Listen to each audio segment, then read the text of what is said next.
Guys welcome back our channel Ammulu princess channel guys इప్పుడైతే thumbnail లో పెట్టిన ప్రకారం APIC 2024 rank versus caste so చాలా మందికి అయితే చాలా డౌట్ ఉంది క్యాస్ట్ గురించి ర్యాంక్ గురించి క్యాస్ట్ చూసి ర్యాంక్ ఇస్తారా క్యాస్ట్ అసలు ఎక్కడ యూజ్ అవుతుంది ఫుల్ డీటెయిల్స్ అయితే ఈ వీడియోలో అయితే చెప్తాను వీడియోని ఫస్ట్ నుంచి లాస్ట్ వరకు అయితే చూడండి ఎక్కడ స్కిప్ చేయకుండా అప్పుడే మీకు క్లియర్ గా ఈ వీడియో అయితే క్లారిటీగా అర్థమవుతుంది అలాగే చాలా మందికి వచ్చేది ఏంటి అంటే doubt so MCA best MBA best అని చెప్పి చాలా మంది అడుగుతున్నారు సో దాని గురించి అయితే నేను ప్రీవియస్ లో వీడియో చేశాను ఆ వీడియో లింక్ అయితే నేను డిస్క్రిప్షన్ లో గాని కమెంట్ బాక్స్ లో గాని పిన్ చేస్తాను అక్కడ నుంచి అయితే మీరు చూడండి ఆ వీడియోని ఫుల్ వీడియోని సో అలాగే సో మన ఛానల్ అయితే మీరు సపోర్ట్ చేస్తారని కోరుకుంటున్నా నా చిన్న రిక్వెస్ట్ ఏంటంటే మీరు లైక్ చేయండి లైక్ చేసి ఈ వీడియో చాలా మందికి రీచ్ అవుతుంది వాళ్ళకి కూడా యూస్ఫుల్ అవుతుంది సో ఇప్పుడైతే మనం వీడియో లోపలికి అయితే వెళ్ళిపోదాము సో ఫస్ట్ అయితే ర్యాంక్ వర్సెస్ క్యాస్ట్ చూసి ర్యాంక్ ఇస్తారా అని చెప్పి ఫస్ట్ క్వశ్చన్ సో మీకు ఒక్కటే గుర్తుపెట్టుకోవాలి మీరైతే క్యాస్ట్ చూసి ర్యాంక్ అయితే అస్సలు ఇవ్వరు క్యాస్ట్ చూసి ర్యాంక్ అనేది ఇవ్వడం అయితే జరగదు చాలామంది డౌట్ ఏంటి అక్క మేము బీసీ ఓసీ మాకు ఓసీకి 80 మార్క్స్ వచ్చినాయి మాకు ఓసీ పరంగా నాకు ఎంత ర్యాంక్ వచ్చింది మేము బీసీ అక్క నాకు 100 మార్క్స్ వచ్చినాయి బీసీ పరంగా నాకు ఎంత ర్యాంక్ వచ్చింది సో మేము ఎస్సీ ఎస్టీ అక్క మాకు 90 మార్క్స్ వచ్చినాయి 90 మార్క్స్కి ఎట్లా వస్తుంది మా క్యాస్ట్ ప్రకారం అడుగుతున్నారు సో క్యాస్ట్ చూసి అసలు ర్యాంక్ అయితే ఇవ్వరు క్యాస్ట్ చూసి ఈ క్యాస్ట్కి ఇంత ఇవ్వాలి ఈ క్యాస్ట్కి ఇంత ఇవ్వాలని చెప్పి అసలు ఉండదు ఓకేనా సో ఎలా ఫైనలైజ్ చేస్తారంటే ర్యాంక్ అనేది ఓన్లీ మీ మార్క్స్ని బట్టే మీ ర్యాంక్స్ అనేవి ఫైనలైజ్ చేస్తారు కానీ అంతేగాని మీ క్యాస్ట్ని బట్టి మీ క్యాస్ట్కి ఇంత ర్యాంక్ ఇవ్వాలి మీ క్యాస్ట్కి ఇంత ర్యాంక్ ఇవ్వాలి అలా ఏం లేదు ఓకేనా మీకు ర్యాంక్ ఇచ్చేటప్పుడు జస్ట్ మీ మార్క్స్ని బేస్ చేసుకొని మీకు ర్యాంక్ అనేది ఇస్తారే తప్ప మీ క్యాస్ట్ చూసుకొని అయితే మీకు ర్యాంక్ అయితే ఇవ్వరు సో క్యాస్ట్ ఎక్కడ యూస్ఫుల్ అవుతుంది అంటే మీ క్యాస్ట్ అనేది ఎక్కడ అసలు క్యాస్ట్ అసలు ఎక్కడ యూజ్ అవుతుంది అంటే మీ క్యాస్ట్ ఎప్పుడు ఉపయోగపడుతుంది అంటే క్యాస్ట్ అనేది ఎక్కడ యూస్ఫుల్ అవుతుందంటే ఓన్లీ మీ క్యాస్ట్ అనేది మీకు కౌన్సిలింగ్ జరుగుతుంది కదా కౌన్సిలింగ్ జరిగేటప్పుడు మాత్రమే మీ క్యాస్ట్ అనేది ఉపయోగపడుతుంది అప్పుడు కూడా ఎలా ఉపయోగపడుతుంది అంటే సో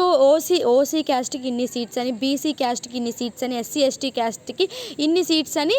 ప్రత్యేకంగా పెడతారనమాట అప్పుడు మాత్రమే మీ క్యాస్ట్ అనేది యూస్ఫుల్ అవుతుంది ఓన్లీ కౌన్సిలింగ్ టైంలోనే మీ క్యాస్ట్ అనేది యూజ్ అవ్వడం అయితే జరుగుతుంది ఇంకా మిగతా ఎక్కడ మీ క్యాస్ట్ అనేది యూస్ఫుల్ అయితే అవ్వదు ర్యాంక్ దగ్గర అయితే అస్సలు మీ క్యాస్ట్ అనేది మీ క్యాస్ట్ చూసి అయితే మీకు ర్యాంక్ ఇవ్వరు సో చాలామంది అడిగే క్వశ్చన్ ఏంటంటే సో అక్క మా క్యాస్ట్లో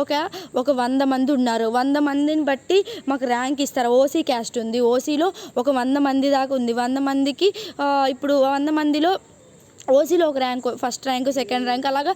100 ర్యాంక్స్ ఉన్నాను 100 ర్యాంక్స్కి ఓసీ కాబట్టి మాకు ఎలా ఇస్తారో అని అడుగుతారు అసలు క్యాస్ట్కి ర్యాంక్కి అసలు సంబంధమే లేదు మీ క్యాస్ట్ చూసి ర్యాంక్ అయితే అసలు ఇవ్వరు ర్యాంక్ అనేది ఎలా ఉంటుంది అంటే ఓన్లీ మీ మార్క్స్ని బేస్ చేసుకొని మీ ర్యాంక్ అనేది ఉంటుంది ఓకేనా క్యాస్ట్ అనేది మీకు ఓన్లీ కౌన్సిలింగ్ టైంలోనే మీ క్యాస్ట్ అనేది యూస్ఫుల్ అవుతుంది అంతకు మించి ఇంకా మీ క్యాస్ట్ అనేది ఎక్కడ యూజ్ అవ్వదు మీ క్యాస్ట్ అనేది ఓన్లీ మీ కౌన్సిలింగ్ టైంలో మీ క్యాస్ట్ ఉపయోగపడుతుంది అప్పుడు కూడా ఎలా ఉపయోగపడుతుంది నేను చెప్పాను ఓన్లీ ఇన్ని సీట్స్ అని ఓసీకి ఇన్ని సీట్స్ అని బీసీకి ఇన్ని సీట్స్ అని ఎస్సీకి ఇన్ని సీట్స్ అని ఎస్సీ ఎస్టీకి ఇన్ని సీట్స్ అని చెప్పి ఉంటాయి అప్పుడే మీకు యూస్ఫుల్ అవుతుంది తప్ప మీ క్యాస్ట్ అనేది మిగతా విషయాలు అయితే యూస్ఫుల్ అవ్వదు ఓకేనా మీకు ఒక క్లారిటీ అయితే వచ్చింది కదా సో చాలామంది ఇంకో క్వశ్చన్ ఏంటని అడిగింది అబ్జెక్షన్స్ అయితే మేము రైజ్ చేసాం దానికి ఏమైనా ఛార్జెస్ ఏమైనా చేస్తారంటే ఛార్జెస్ అలాంటివి అయితే ఏమీ చేయరు సో ఇంకొక డౌట్ ఏంటంటే ఎన్సీసీ వాళ్ళకైతే ఎన్సీసీ వాళ్ళకి కూడా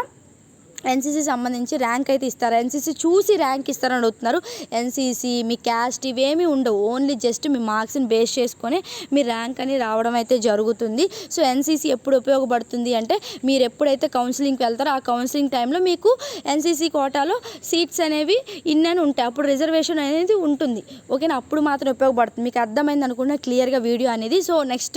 నెక్స్ట్ వీడియోలో మీకు ఇంకేం డౌట్స్ని కింద కమెంట్ చేసి నేను నెక్స్ట్ వీడియోలో చేస్తాను సో ఫస్ట్ నుంచి లాస్ట్ వరకు మీరు కాలేజ్కి వెళ్ళే వరకు అయితే ఐసెట్ వాళ్ళకి పీసెట్ వాళ్ళకి టీఎస్ ఐసెట్ ఏపీ ఐసెట్ వాళ్ళకి ఫుల్గా అయితే మన ఛానల్లో అయితే యూస్ఫుల్ కంటెంట్ అయితే వస్తుంది మీరు కాలేజ్కి వెళ్ళే వరకు అయితే మన ఛానల్లో వీడియోస్ అయితే వస్తూనే ఉంటాయి లాస్ట్ వీడియోస్ కూడా చూడండి ప్రీవియస్ 2023 వీడియోస్లో ఎలా అయితే మనం ఎఫర్ట్ పెట్టామో సో మన స్టూడెంట్స్ ఎలా అయితే మన ఛానల్ని ఆదరించారో మీరు కూడా మన ఛానల్ని అలాగే లైక్ చేయాలి సబ్స్క్రైబ్ చేయాలి నా ఛానల్కి అయితే మీరు ఫుల్ సపోర్ట్ అయితే ఇస్తారని కోరుకుంటున్నాను ప్రీవియస్ వీడియోస్ అన్నీ చూడండి మీకు ఒక క్లారిటీ అయితే వస్తుంది ప్రీవియస్ వీడియోస్ కూడా చూస్తూ ఉండండి సేమ్ ప్రాసెస్ 2024 ఐసెట్లో కూడా అలాగే ఉంటుంది. సో ఏ మార్పులు అయితే ఉండవు. సో అవి కూడా చూడండి, అవి కూడా చూస్తే మీకు ఒక క్లారిటీ అనేది వస్తుంది, ఒక ఐడెంటిఫికేషన్, ఒక క్లారిఫికేషన్ అనేది రావడం అయితే జరుగుతుంది. అలాగే చాలామందికి వచ్చే డౌట్ అండి, నేను ఫస్ట్ స్టార్టింగ్ వీడియోలోనే చెప్పాను, ఎంబీఏ బెస్ట్ ఎంసీఏ బెస్ట్ అని చెప్పి చాలామంది స్టూడెంట్స్ అడుగుతున్నారు. దాని గురించి ప్రీవియస్లో ఒక వీడియో చేశాను. ఆ వీడియోకి సంబంధించిన లింక్ అనేది నేను డిస్క్రిప్షన్లో కానీ కమెంట్ బాక్స్లో కానీ పిన్ చేస్తాను. అక్కడి నుంచి అయితే మీరు ఆ వీడియోని క్లిక్ చేసి చూసుకోండి. సో ఇది వీడియో అయితే మీకు నచ్చినట్టయితే లైక్ చేయండి, షేర్ చేయండి, సబ్స్క్రైబ్ చేయండి. సో మర్చిపోకండి మన ఛానల్ అయితే సపోర్ట్ చేయండి. So thank you for watching. Signing off అమలు ప్రిన్సెస్.